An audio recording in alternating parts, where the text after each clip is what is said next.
So, Bob, thank you so much for the presentation about Field Day. That's actually my last slide to encourage you that because Field Day is one of the greatest places to go see cool things, meet new people, eat some good food, and enjoy what amateur radio can show you. You learn a lot about all the toys everybody has when you do that. So in amateur radio, there's so many modes today. I'm getting lost. I've got a couple radios I don't even know how to run. Somebody sold me a DMR, and we had a DMR presentation, and I know something about color codes. I don't know. So fortunately, I have all of you guys to help me learn how to run those things and deal with that. And I just threw in a history fact here. Did you know that TCP, something I work with all day long, was developed by Vinton Cerf and Bob Ken in the 1970s, building on concepts from various projects, including ARPANET and packet radio. So if you don't know what packet radio is, it was like one of the original bulletin board setups of how to do things. So we use that every day.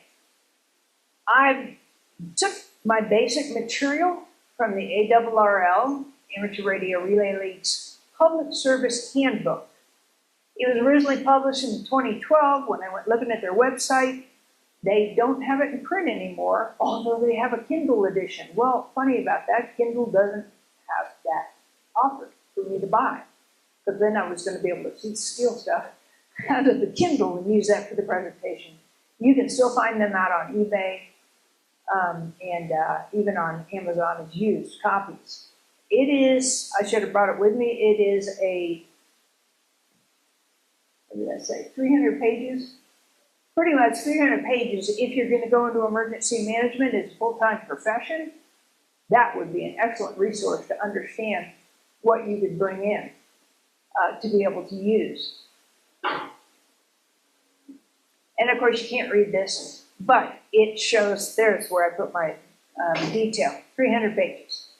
A lot of stuff, a lot of education, a lot of understanding of the fact that what we're really trying to do is not only, for some of us, the emergency management side is more of our interest. I originally got into amateur radio because some good friends were becoming missionaries in Belize. And one of the pieces of equipment that the missionary group was providing were HF radios for them so that they could call home and do that. This was back in the 1980s, back when cell phones were not something we just, kept handy all the time. I was one of the troglodytes that didn't get my cell phone until 2006 when my boss looked at me and goes, "Where's your cell phone?" "What cell phone?" She says, "Okay, that's your first thing as our new employee, go get your cell phone." And that's when I started learning how to work with cell phones. And like most people, I know some things about cell phones. I know a few things about computers. I can build you a mainframe computer with Red Hat Enterprise Linux. Ask me to build your Windows machine, and yeah, I'll spend some time on YouTube for you. It's, each thing, just kind of like one of us is just a POTA, crazy person, loves to go out and do all this POTA stuff. I have a KX3 that the husband bought me as a Christmas present. It's still in its box.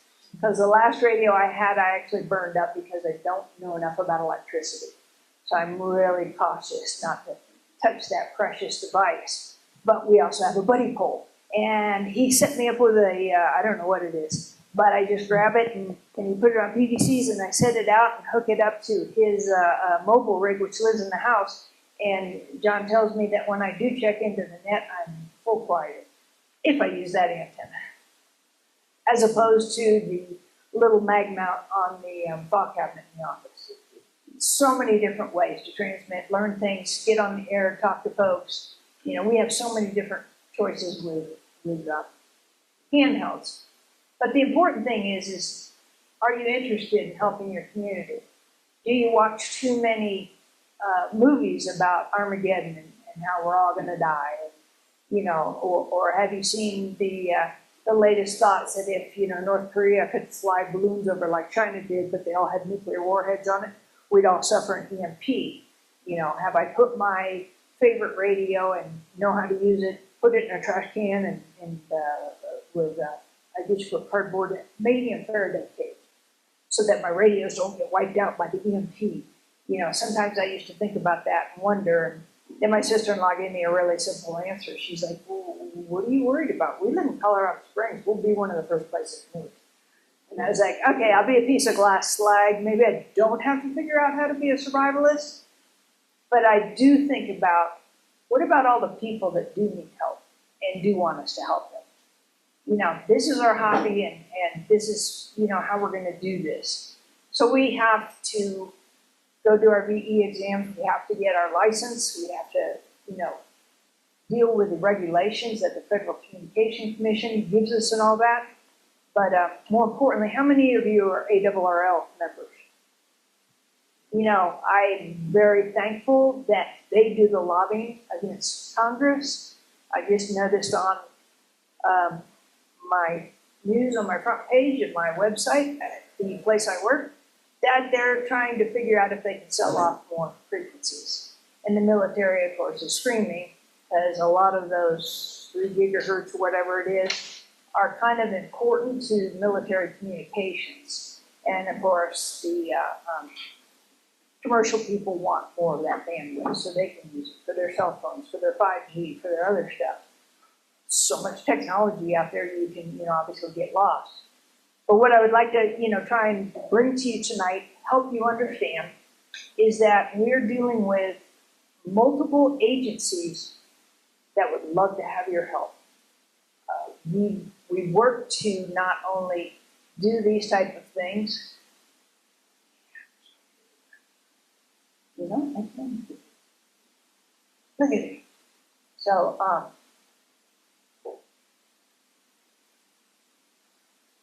we have too many things going on, especially just in our nation. I actually work someplace that I walked into the op center today, and they had the satellite view up. And one of the kids was putting his cursor over a little white airplane, and it said unidentified military aircraft. But the map was showing it was going from Israel to Iran. Our military especially is watching live what's going on over in the Middle East. What happens when all the cell towers get wiped out? Black Forest fire. They had a propane truck drive up because he said, oh, the Verizon cell tower is out of propane for its generator. And the deputies just laughing off the road to take that thing back home. You're not putting propane into that tower in the middle of a live fire. There are times, 9/11, I kept trying to call mom and dad. They only had a landline. They lived right there in Maryland near the Pentagon. And I was, just thought I should check on them, make sure they're not freaking out. Couldn't get through to them. Today, with the cell phone, although they never did get cell phone, I'd still be up a creek. But down the road was John Evans, the vice president of Viasat. He had 4 200-foot towers in his backyard and could do any mode you wanted to do. He had a contesting station in his house. It was really impressive. And after I, got to know him, I could have gotten on the amateur radio and said, hey, can you please walk down the street, make sure mom and dad are okay? Just because they were old and I was worried about them. But I can do that. Way back when, we actually were running some HF and helped a gentleman call his wife from onboard ship and got him onto a phone patch to let him phone out to his wife. And that didn't cost him anything. And fortunately, the ship allowed him so many minutes on the radio. There's so many ways that we can get to each other and help. So we're going to talk about our Homeland Security, emergency management, emergency RACES, Skywarn, and ARES. There's different requirements, different things, different purposes, and some days you'll get people that will get all excited and say, oh, you've got to be a member of ARES. You've got to do it this way. And then you have, So our Region 2 District 2 Regional Emergency Coordinator is John Bloodgood. You can go look at EPARES.net to find out about the local amateur radio emergency services. A lot of times they come in and help their served agencies, such as the Red Cross, the Salvation Army. We have a couple other in town that they also are able to help. Just like Trish is able to set up our events so that we can do the endurance ride, help out with that. Aries did the Apex bicycle ride. You know, we got so many compliments at the endurance ride because, you know, they realized I'm running out in the middle of the countryside trying to do 50 miles on my horse. What if something bad happens? You know, what if something spooks my horse, or I try to, you know, cut the wrong way and my horse steps in a ground squirrel hole and snaps its leg or something like that, you know, and my cell phone's not reaching. There was somebody within, you know, a certain distance, and hopefully somebody back at the start line going, why hasn't this rider come in yet? Where is this rider? We could tell them exactly. They passed this station at such and such time. They have not reached the next station. You know, so you know where to go do search and rescue on them, find them. These type of things of being able to help with the amateur radio emergency services is a lot of people really appreciate it.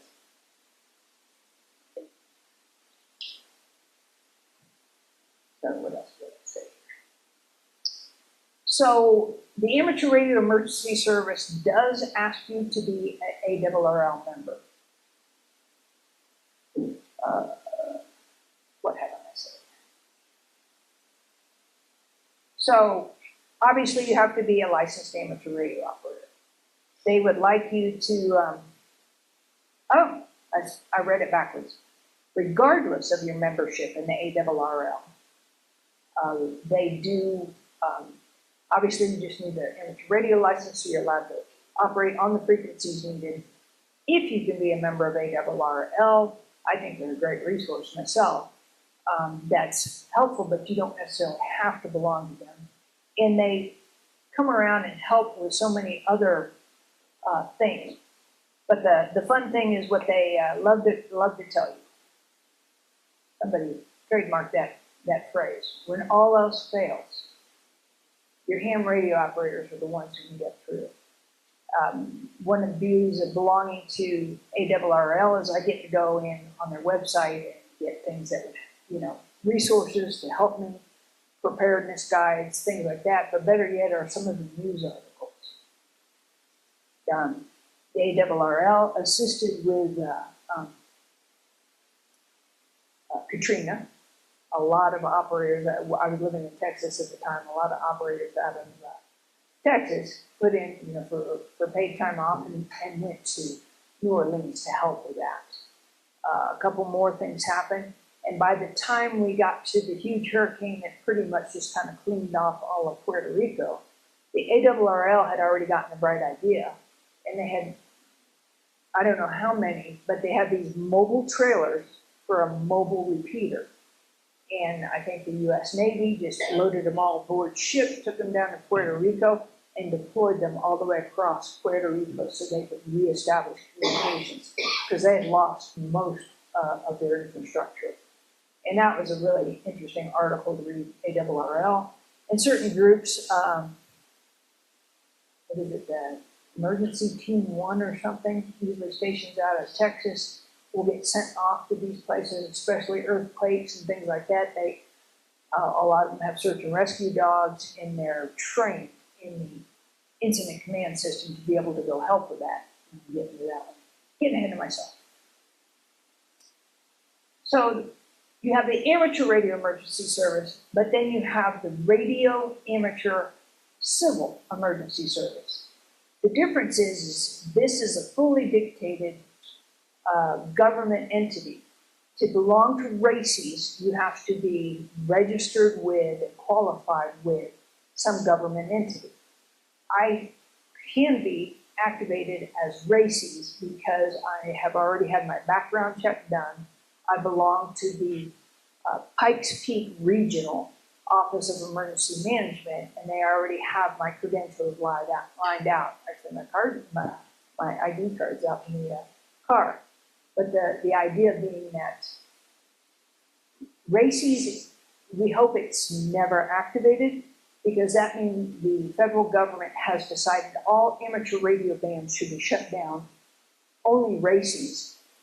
Would it be correct to say, John, that Mars would also be allowed to operate? Yeah, Mars would operate separately.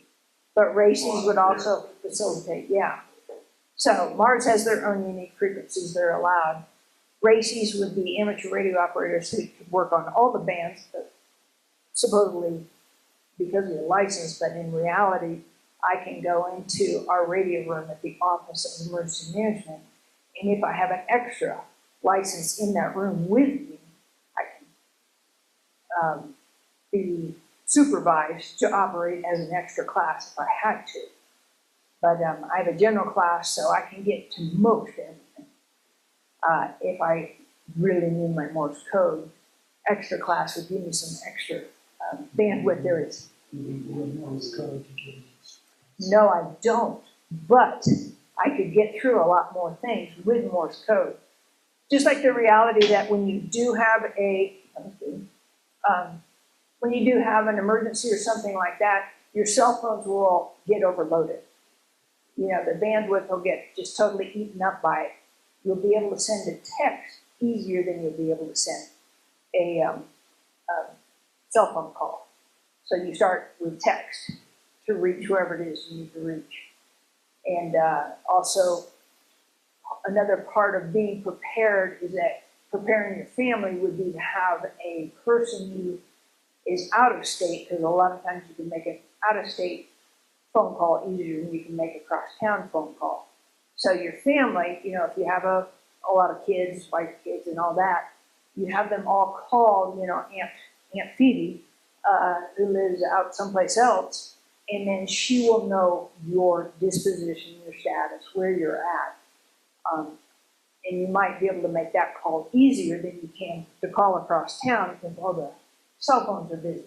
I'm pretty sure, I didn't even think to try, but I'm pretty sure during Waldo Canyon fire and Black Forest fire, the cell phones towers were horribly busy.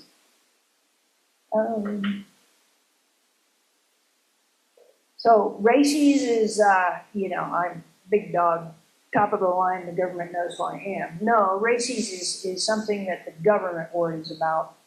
Us as amateur radio operators should really be worrying about taking care of each other and working with our neighborhood and our served agencies like the Red Cross and Salvation Army or whatever. This was just a give you, because I punched this in and all of a sudden I said, usraces.org. Oh, no, it's the Virginia Federal Emergency Management Agency of, it's the RACES Operators Group in Arlington, Virginia. But they have some nice links on their website and some resources. So that was kind of cool.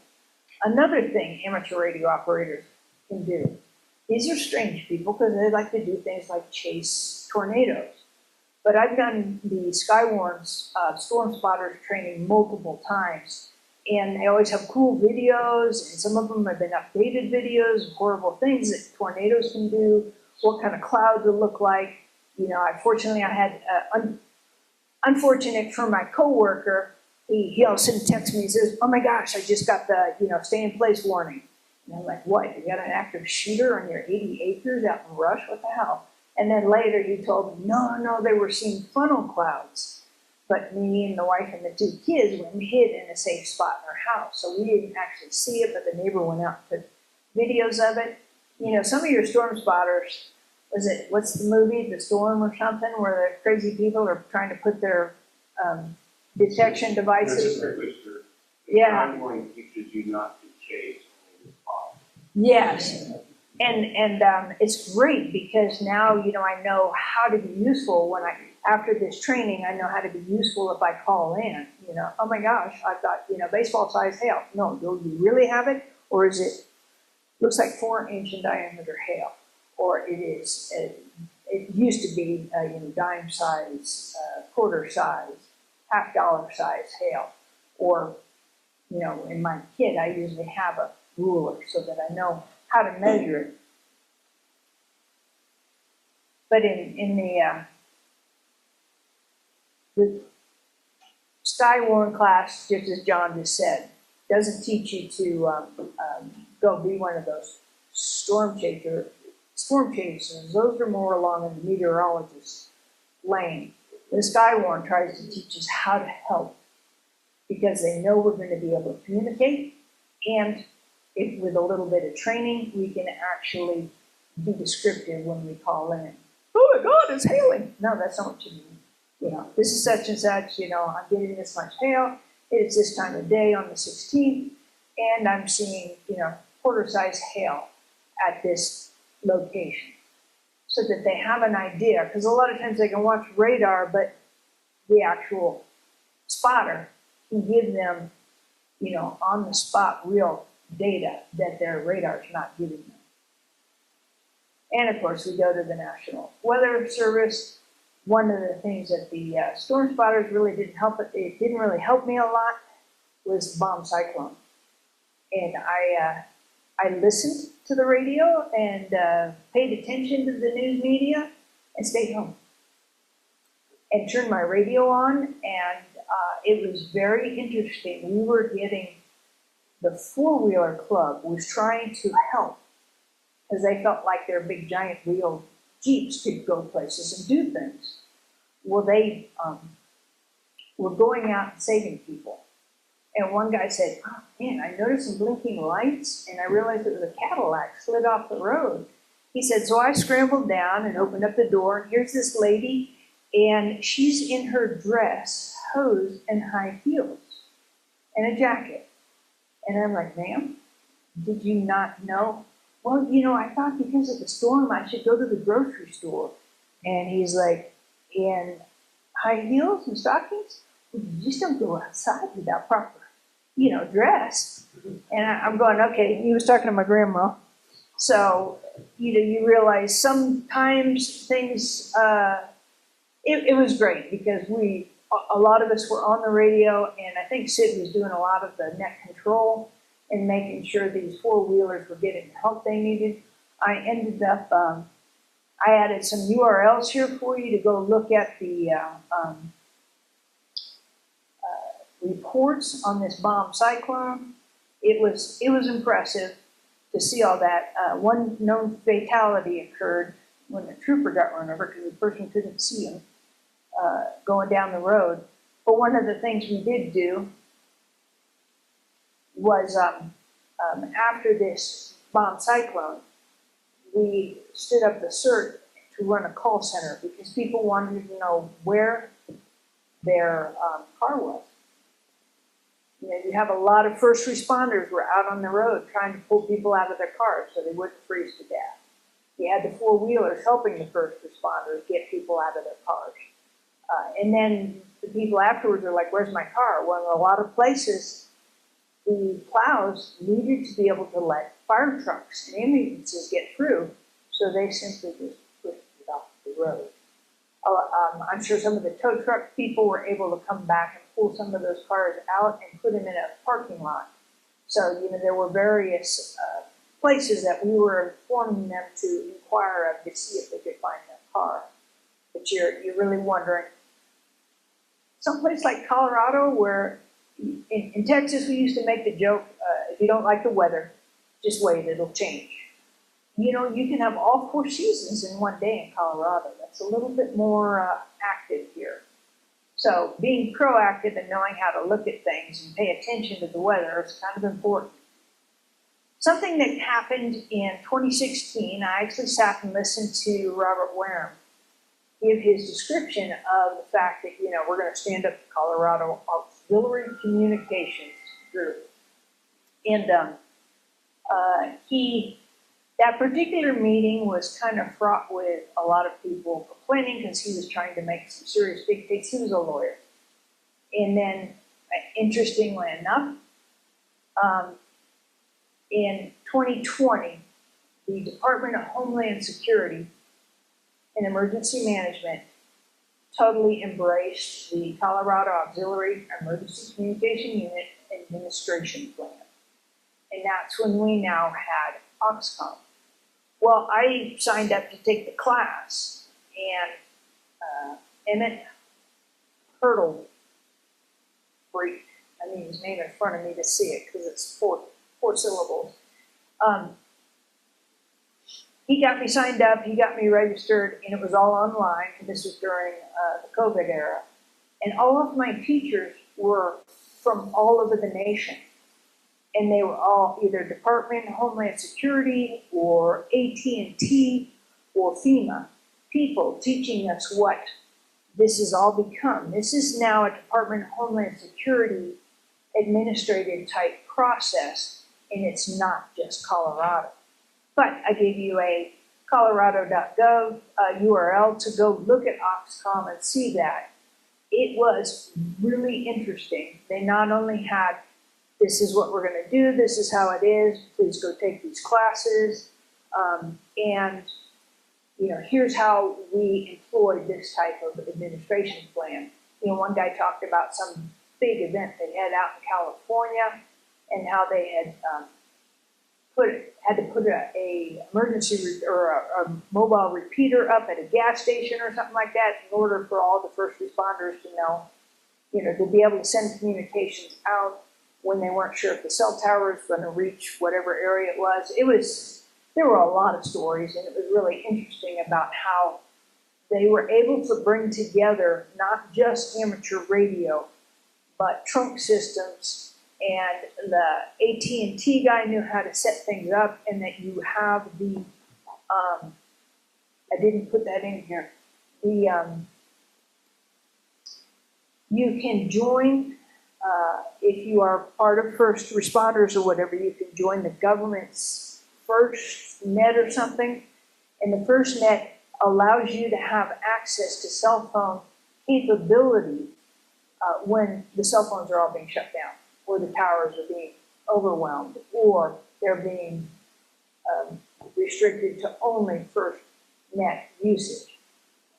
If you're an OXCOM member, I have not signed up for it, but I could have. I didn't know, I figured my radios would work better anyway.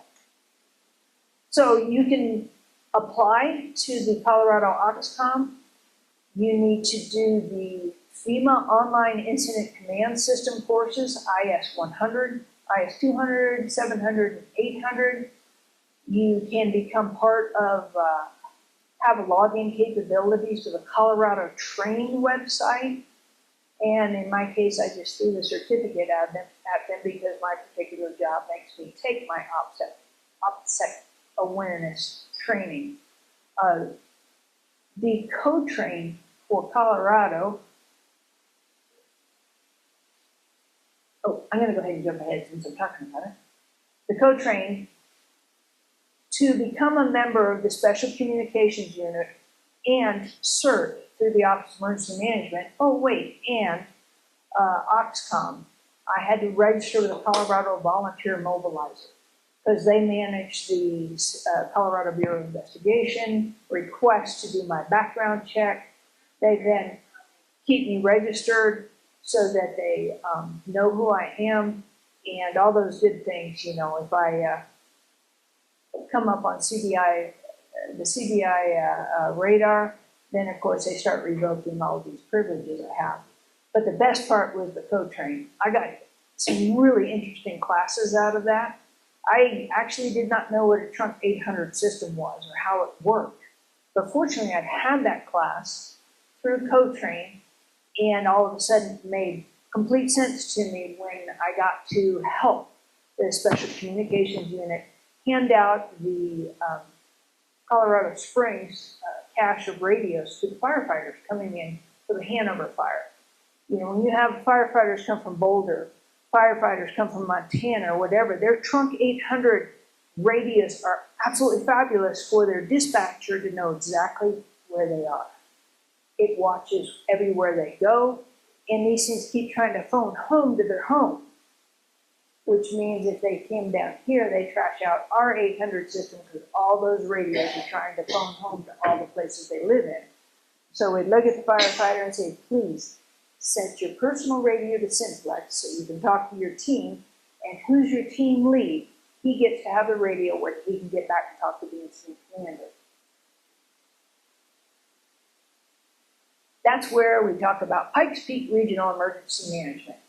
So there's been all kinds of things that went on.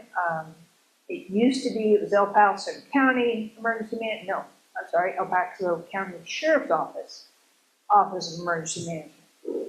We also had Colorado Springs Office of Emergency Management.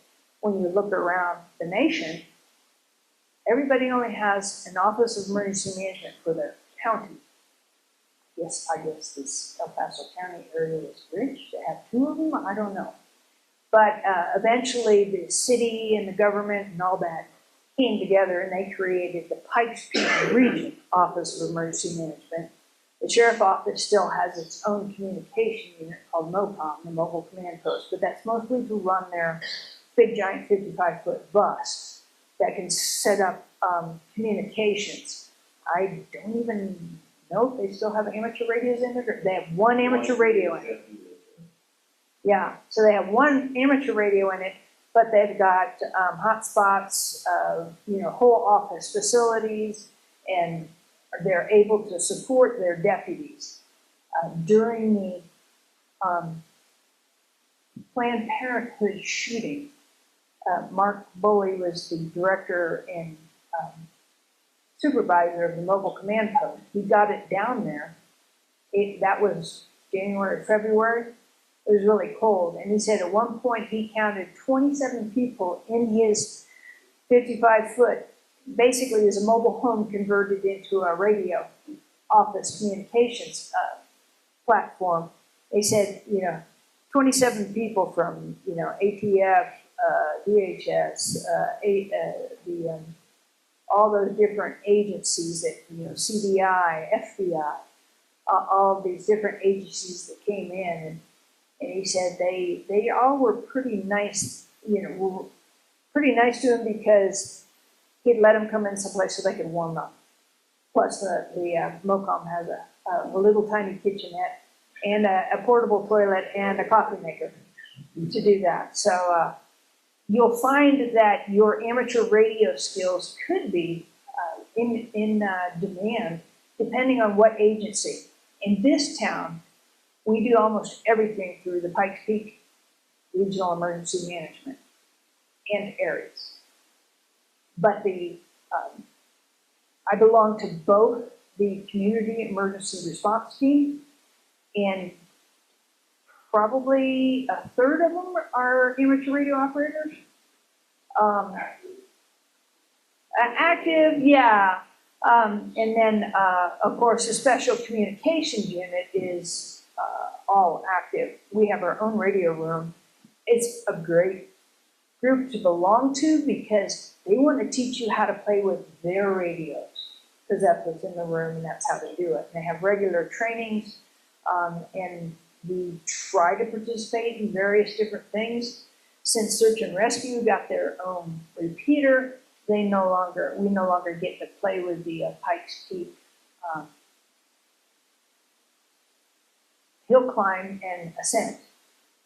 Ascent and marathon. There we go. Ascent. So one is just to run up Pikes Peak, another one was to run up, come back down. And we would work with Search and Rescue and Aries, who were all up and down the mountain. We sat in that radio room and ran communications and would pay attention, just like we did for the endurance ride. Which horse came by at what time for the endurance ride? Which runner came by which aid station at which time? When they would report that stuff. And so Search and Rescue would know where to search and rescue somebody. We would be a liaison.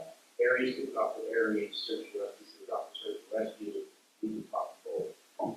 We could also get a hold of the Sheriff's Department if we needed to. At one point, we were concerned, on one of the races, we were concerned that we needed to call the Army and get a airlift. And then the runner refused. He says, no, you're not airlifting me off this mountain. And so one of the Search and Rescue guys walked him all the way down the mountain. And I was like, isn't that kind of using up an EMT? And one of the Search and Rescue guys was, oh, please, over half of us are EMTs. And I went, okay, so you weren't really missing the help that you needed. So we had a great advocate in Jim Reed, who used to be the director of the PPR OEM, and he helped facilitate a lot of the putting the our repeater, or the Pike Peak FM repeater, was on the Summit House and we just moved it over to the new Summit House. PCSMA would have been charged $3,000 a year by the city of Colorado Springs at $15,000 a year by the Forest Service to keep an amateur radio and computer up on top of that. The Office of Emergency Management took it over, and because the Office of Emergency Management is city and county, city can't really charge the city anything, and because we're a government entity, the Forest Service waived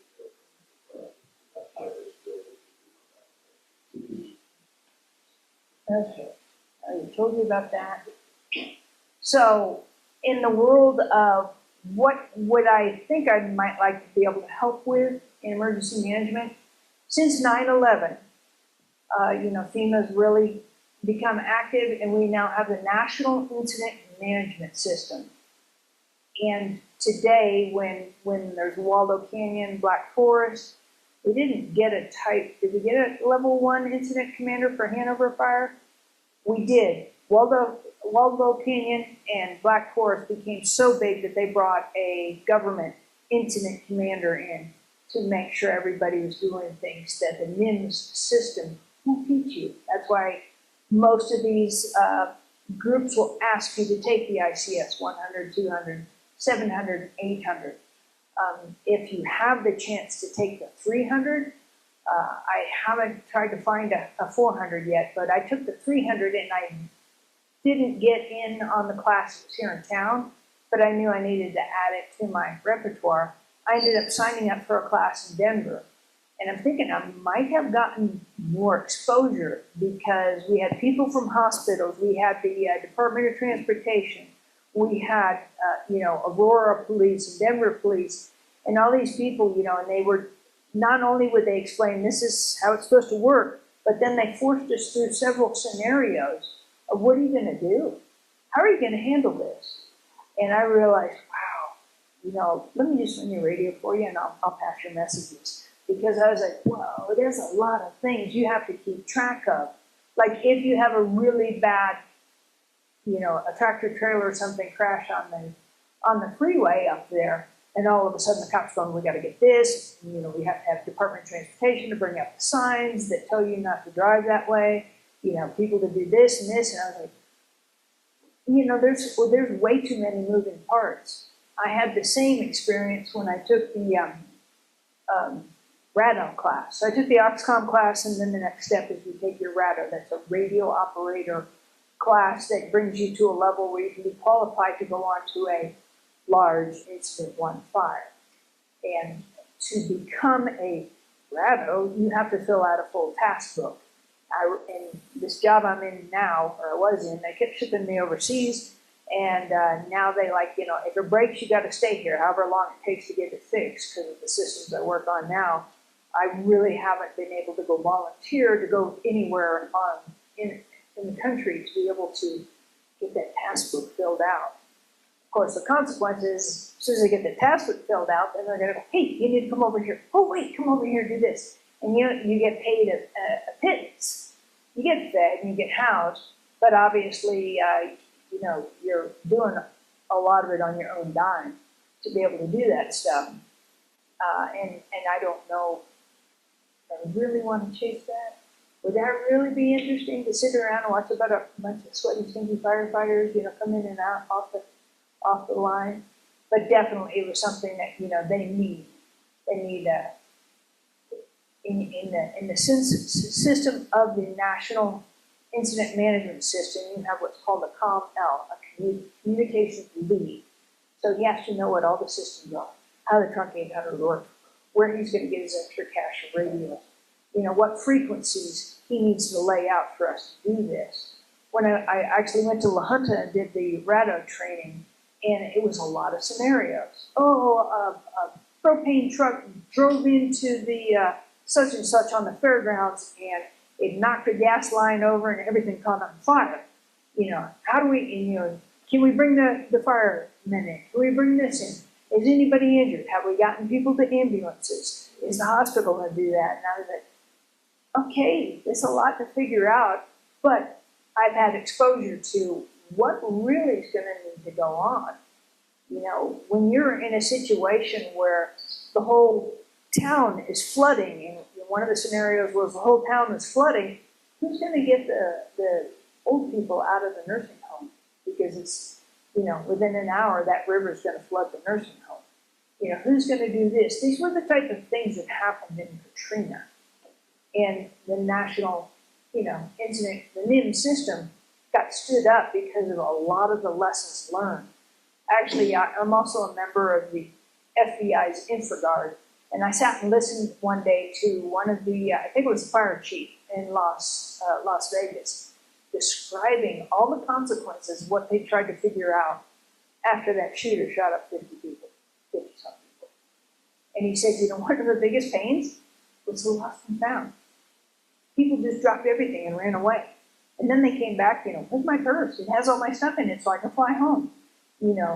Crazy things like that. And that's when I found out that the FBI has comfort dogs. I didn't know that. They actually have trained service dogs to try and help people. Because if they have somebody that's, in total shock or something like that, sometimes petting a puppy will calm you down. Dogs are really helpful a lot of times. So, what do you do with all this information? Obviously, you can go all the way up to the federal level of being Oxcom, Macomel, Arado. You can come down to your local level, the Office of Emergency Management to find out. But more importantly, you join an amateur radio club. Oh wait, that's where we are. In learning how to do things. Find yourself an Elmer so they can show you how to work different radios, do different things. Have fun, come to Tech Day, go to Field Day and see what else is out there. That's the most important thing, is to find out how to enjoy your hobby. Most of us have enough to do to try and figure out how to run our radio. We have to take it out of our box yet. Then you figure out if you want to volunteer. A lot of times getting your feet wet at something like the endurance ride. I was thrilled because I got to kiss a horse. Then, if you're thinking of being part of Aries, fortunately they don't seem to get their meetings together, but they do have a net. Most people rely on you being able to log in and talk on the net. It proves to them their repeater's working, that their systems are working, and that you actually know how to turn your radio on and use it. I know how to use my radio, I just forget to turn it on. He likes to pick on me for that.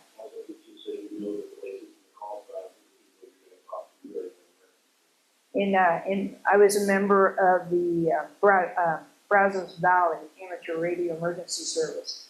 Also a member of the Bryan Amateur Radio Club and the Texas A&M Radio Club. And every morning going to work, I had a Kenwood Brit, because that was the first one I could afford. And you kind of build some muscles holding one of those old radios up. But we had a really active group. And one of the guys worked for the Texas Engineering Experiment Station, and he built the whole radio control for semi-trucks to drive into guardrails to prove that the guardrails were being built correctly. And he also ran the Bryan Amateur Radio Club repeater, which was on Kyle Field there at Texas A&M. And he and then Henry Menifee would start talking in the morning. Henry was just getting his coffee, but Dick and I were driving into work, and I learned more about antennas and radios and what frequencies to work on, because they were just talking about it on the radio. I've pulled my radio out a couple times in this town, and nobody wants to talk to me, so I guess I'm not interested or something. If you think you're interested in something I talked about today, almost all of them will let you come visit. Or Aries almost always will just say, yeah, you want to come help with the Apex bicycle ride? Sign up, we'll let you help. you know, and then we'll induct you into being part of areas. Just like this club. Oh no, come to the club meeting. If you sign the roster, you're in.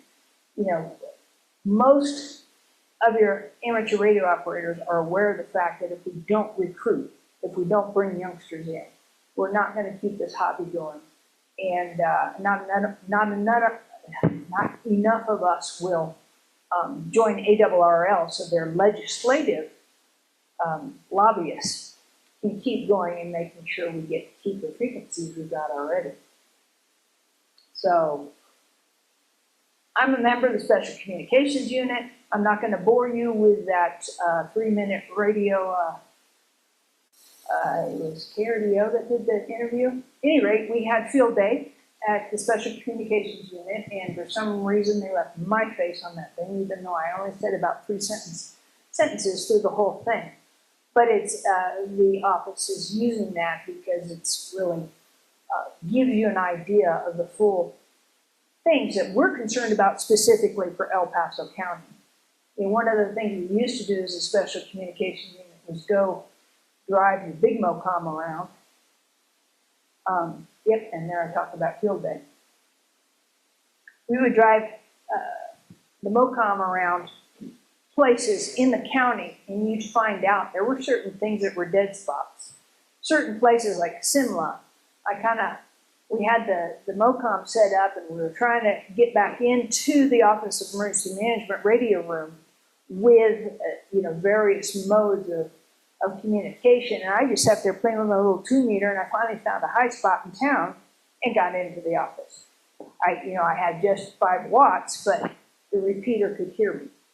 You know, it wasn't very clean or whatever, but you could still get that through. As you work through emergency preparedness, and I'll bring it back to this for a minute. You know, when you work through the fact that everybody's concerned about emergency management, everybody's concerned about making sure communications are going. Better yet, if we can hand out radiograms and do health and welfare communications, we can reduce the traffic on dispatch. You know, people calling up 911, oh my gosh. You know, at one point when we had the coronavirus, again, CERT stood up a call center, and one lady called in, and she goes, I was just at the grocery store and I wasn't thinking. I licked my fingers to open a plastic bag, but I've been touching all these other things. Am I going to get coronavirus? And I'm like, okay, ma'am, you know. And then she said, I'm a doctor, you know. And I'm like, I'm pretty sure she wasn't an MD if she was asking that question. She was probably a PhD. But I pulled her down, basically pulled her down off the ledge and got her calmed down. You know, simple things like that. She had been given information that, we would help. And she called us. And so 911 wasn't burdened, because half the time you call 911, they're like, can you hold, please? You know, you're like, no, I don't want to hold. I want to talk to a real person, please. You know, so having people able to do things like health and welfare. When I was in Bryan, Texas, one of our biggest concerns was everybody out of Corpus Christi and Galveston would come up through College Station, and it seemed like the whole world was a bunch of Aggies there in Texas. They all wanted to come. Of course, the university's got lots of hotels and family members and stuff to stay with. So we would have people inundating the town, and we're trying to stand up shelters. And what the local authorities finally figured out is, hey, I can put an orange vest and stand an amateur radio operator out on the road, and she can be sitting there listening, saying, I'm sorry, ma'am, where were you going to go? The high school is full. You need to go over here to the church. She go, okay. Well, then we had a family that came in 2 cars, and they got split up. Oh my God, where's my wife and my daughter? And the amateur radio operator sitting in the Red Cross shelter said, just a minute. And he took down pertinent information, created what's called a radiogram. This is stuff they did back in World War II, send radiograms back and forth. We still use that in amateur radio. But the fact that they had a person in the Red Cross shelter, he could call around, and all of a sudden this man has been told his wife is at the church, not the high school where he went. You know, you can help people just simply by being there ready to help. You know, I'm sure John Blood would love to have, you know, he was complaining to me one time, he says, you know, I got 100 people on this roster. He says, normally for events, 10 people show up. That is common in volunteer groups. Only 10% are really active. But we would love for you to be one of the active people and help. Like, how did she get, how many members does W0TLM have? But you had 29 people show up to help you with your endurance ride. You know, maybe we're all just, this is Colorado, they love their dogs, they love their horses, what the heck. But, you know, it's a way with which you can give back to the community. It's a way with which you get encouraged to practice your hobby. It's a way in which we can try and bring maybe some logic and cohesion to this crazy world we're in right now. You know, we have our own internal terrorists shooting politicians in, is that Minnesota? You know, today's news does not encourage me that I should like people. But when I hang out with people that are willing to help others and are helping teach me how to use something I enjoy doing, which is talking on the radio or talking in front of people, you know, I appreciate that you'll show me things, that you'll teach me things, that you'll encourage me in my hobby. You know, I have a tendency to be probably one of the biggest hypocrites because I got to come see somebody. I have a Yaesu, a Loxon, and now I have a Linco TYR or something. That's a DMR radio. I don't know how to, the Loxon, the computer would not talk to it. The Yaesu programmed up beautifully.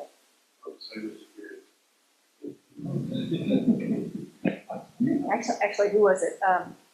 Chuck said, it's your driver. You got the wrong driver for the Loxon. Wrong cable. Well, I bought the. Port would work if Windows 7. Yeah. And then I got this new DMR. I'm just going to come find somebody that already knows how to run this, how to program that up for me. But there's so many cool things to learn out there. You know, I serve my country now by building computers for the Missile Defense Agency. But I'm from a family of people who serve. You know, almost all of my family has, well, except for my sisters. You know, the one sister married a naval aviator who 190 missions over Vietnam. His two sons graduated from the Naval Academy. You know, I was kind of feeling left out. And then the Department of Defense decided I could come build computers. And I don't know, the last group was going places where we trained people to understand, so they did scenario. And I watched some of those scenarios and kind of like, we're gonna die. And then, you know, now I work for a group that actually works with the space sensors, all this Golden Dome stuff. And I'm like, yeah, I'm gonna die one day. Hopefully it's not too soon. But, you know, I really wonder where we're going in the world. And the cool thing is that early on, we had a 100-foot tower in the backyard down in Texas. And I talked to somebody in France and practiced my French with him. And then one day we were driving around in the minivan with a big giant coffee can antenna. The first husband was an electronic technician and got me into amateur radio. And I talked to some guy in Australia. That was weird. You know, you can make friends, you can help. And I encourage you to look into some of these groups, ARES, CERT, SCU.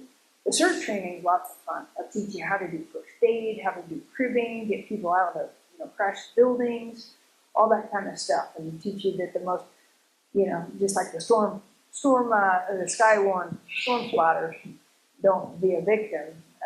CERT's definitely, your first responders don't have time for you to be one of their victims. They want you to help them take care of the victims. So if you have any questions, K1PCS at ARRL.net. Obviously, the club's going to have these slides up with a lot of notes on it. And there's a lot of serious legal information in all of these slides. So definitely it's worth reading and just being aware and knowing of it, and also knowing, who's going to come. When all else fails, who's going to come? This is probably how my kids see me, as an ancient old person working on old radio. I'm camera shy. I couldn't find any of my field day pictures. Although I do have another TV station interviewed me for Bryan, Texas. Yes, sir. So the organizations on that list, there's several federal agencies. Would you recommend, if you want to get started, is that the Aries is probably the place? Oh, Aries is definitely, a great place to start. Definitely come to the Special Communications Unit Thursday evening, third Thursday. Don't just come. Call because you'll be Our locked up. building's locked. Yeah, our building's locked, so you have to get a hold of me or John or somebody who's coming, even Armstead, because there you get an idea of the fact that as soon as you join one of these groups, they want you there to come every month. They want you to make a time commitment. They want you to learn their stuff. But the neat thing about the SCU is we have so many toys you can play with. And we will teach you how to use those We want toys. you to come every month. We want you to learn Yeah. the equipment. Okay, yeah. The difference between Aries and the SCU, Aries wants you to know how to operate your equipment and bring your equipment to where you're going to operate it. Special Communications Unit, we need you to already know how to operate your equipment so that you can come and operate equipment that you've never seen before and use it in an emergency. And yeah, so we're not the routine communication. Know how to operate first, and then we'll help you use how to operate to help others. If you're just curious, go to, FEMA, look up NIMS and take that. Go to ARRL and look up emergency communications, and they have online courses, basic, advanced. If you go to Pikes Peak Regional Office of Emergency Management's website, which is in here, they also have a whole preparedness guide. Sometimes people don't think about being prepared. They have an app. Yeah, except for I think they said it was no longer going to be supported, so they're not sure how long it will last. But they have a whole book. You can download the PDF to be able to work with. There was a really simple thing. They said, if there's a wildfire, what do you take? They used to have handouts of a cute little plastic thing to try and keep your papers dry, but it had a list of all the important papers. And one of those things I'd never thought of was, I should know what my bank statement, or my bank account is. Or I should have my doctor's name. Oh, wait, I should have a copy of my utility bill. Because one of the things that happens in this town is you have a lot of military that are transient.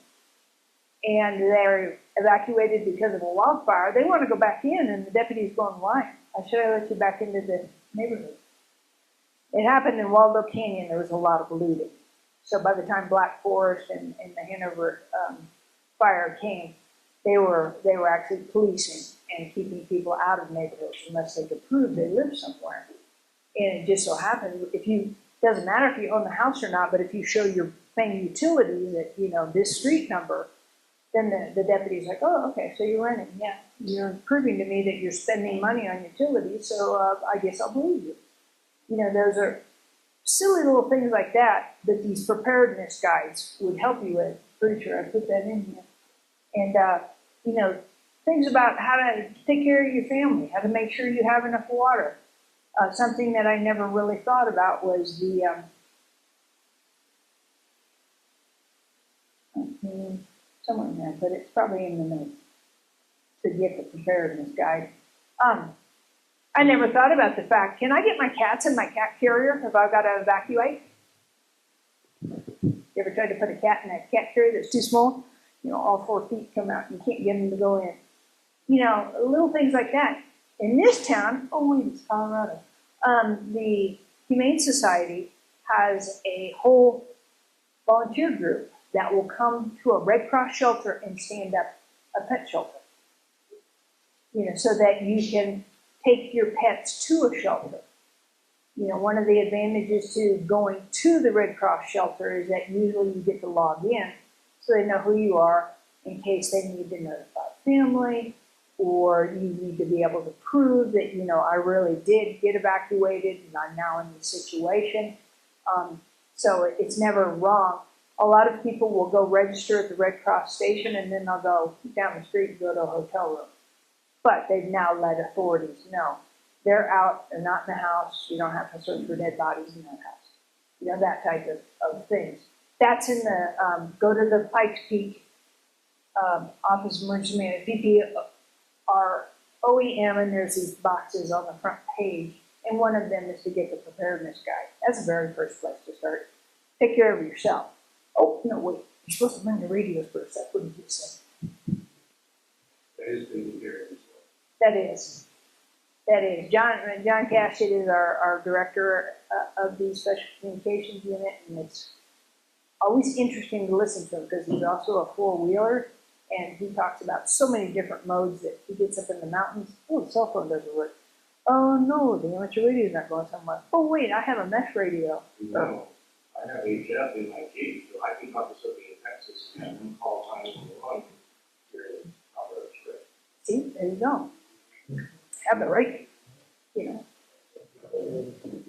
So I've Thanks, Steve. talked out and definitely, you know, pick up the slides from the presentation. I don't know, Steve, you know, He has a copy. there you go. I already sent him a copy, so I'm going to give the That's speaker great. back to you. Good. All right, well, thanks, Stevie, that was great.